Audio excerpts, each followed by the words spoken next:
Well,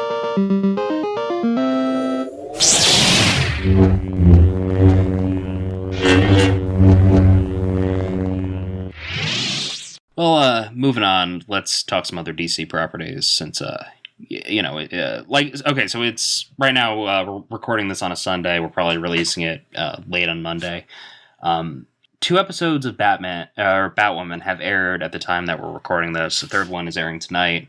So, we were kind of critical about it when the first trailer came out, and I don't think that's really shocking to anyone in our audience who's heard our opinions before.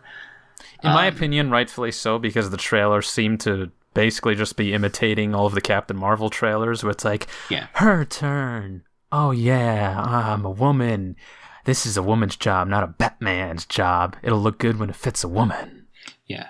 So, I mean, it has some moments of that, but for the most part, it's not like a feminist thing in the same way that Captain Marvel is, where you basically can't do a single scene without, it being explicitly said that she's a woman doing this and that only a woman can do this, I was actually almost shocked on watching the first episode because it almost came across as the exact opposite of what I thought it was going to be like, and I'll explain.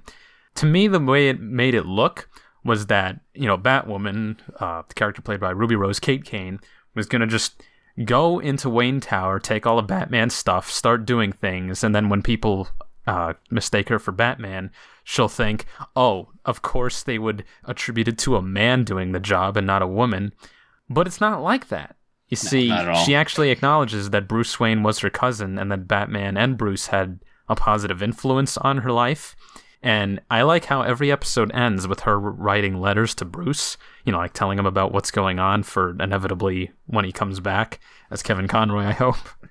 But, we'll see if that's what happens, yeah. Yeah, it's more of like a respectful thing.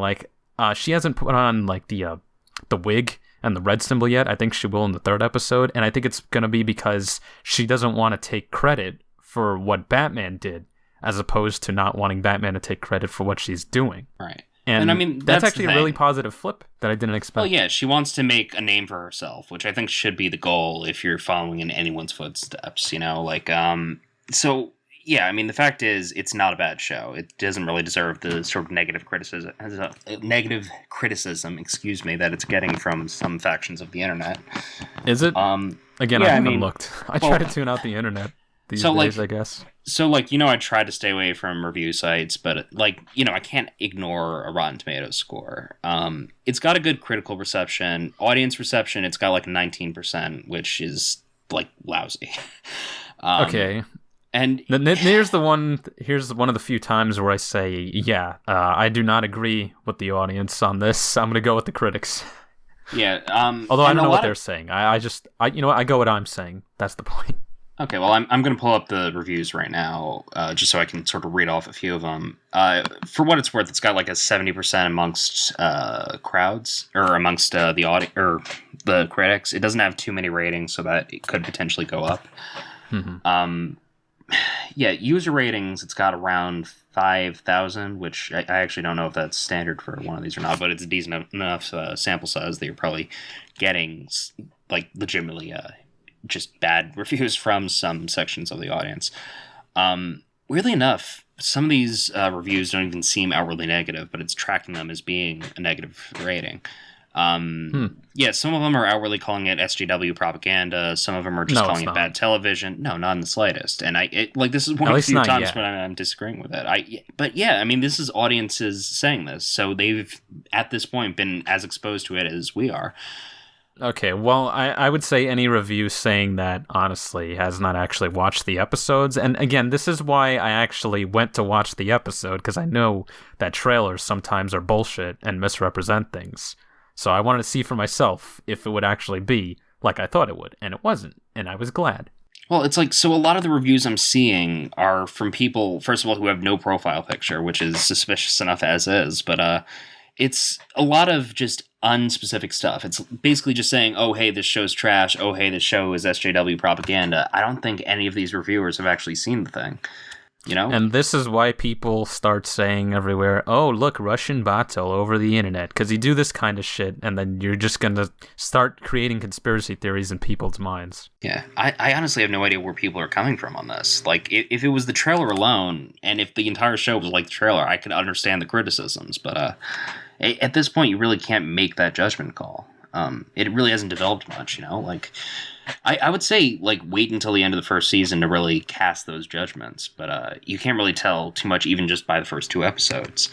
Yeah. And again, the first 2 episodes, yeah, the acting's a little ham-fisted at times. It's got a few weird choices in terms of where the story's going. But, you know, I think for the most part, it's actually pretty good television. Like, Yeah. I'm really not complaining, you know? And it's not like campy stupid like Supergirl either. Yeah, no, not at all. And, like, okay, maybe these people would say, oh, how is this random woman going to do the things like Batman can? Okay, they explicitly explain this, and I'm going with it. I like the explanation. Her dad is, like, he was in the military, or he's still in a position. He's basically the private chief of security for all of Gotham City. Yeah, he runs a private security thing, and I think at some point he was in the military, or he sent at least Kate Kane to the military academy, and she gets kicked out because she gets caught, you know, smooching another chick. And I guess this was supposed to take place back when they had the don't ask, don't tell policy. Yeah, I mean, it's a military school, so their policies are probably different from the mainstream military. Chances are... Yeah, for whatever reason, she's not allowed to stay. Right. I mean, if it was a decade ago, Don't Ask, Don't Tell was gone by that point, so I don't think that's sort of the comparison that they were really making. I think it is just that specific military academy, or else it might have been more than 10 years ago. But the fact is, they make it pretty clear that she's been training somewhere, I want to say in the Himalayas, or somewhere remote, basically right. In the same way that Batman trained with the League of Assassins. Yeah, so I was going to say, so she has a background in military training, and then, because she gets kicked out of the military academy, her father sends her around the world, and she says this, that I've been training with all of these different combat experts of different backgrounds.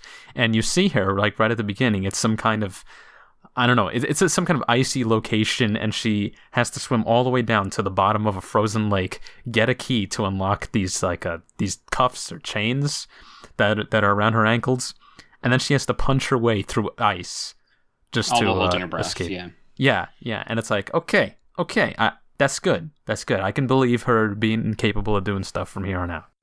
Yeah, and I mean, there is the fact that she is Bruce Wayne's cousin, that she does have those physical attributes, that, you know, sure. There is something inherently strong about her and that side of the family.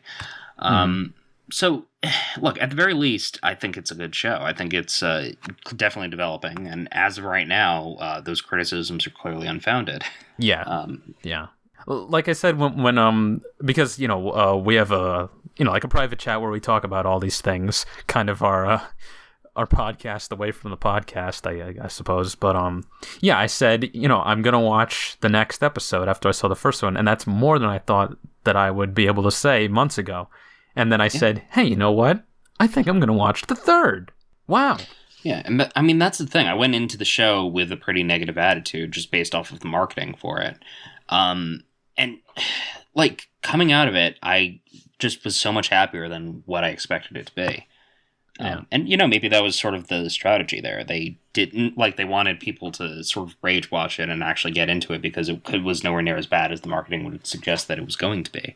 So, I mean, that's sort of where I'm at with the whole thing right now. Who knows? It could still turn out to be dog shit by the end of the first season, but we're watching. Yeah.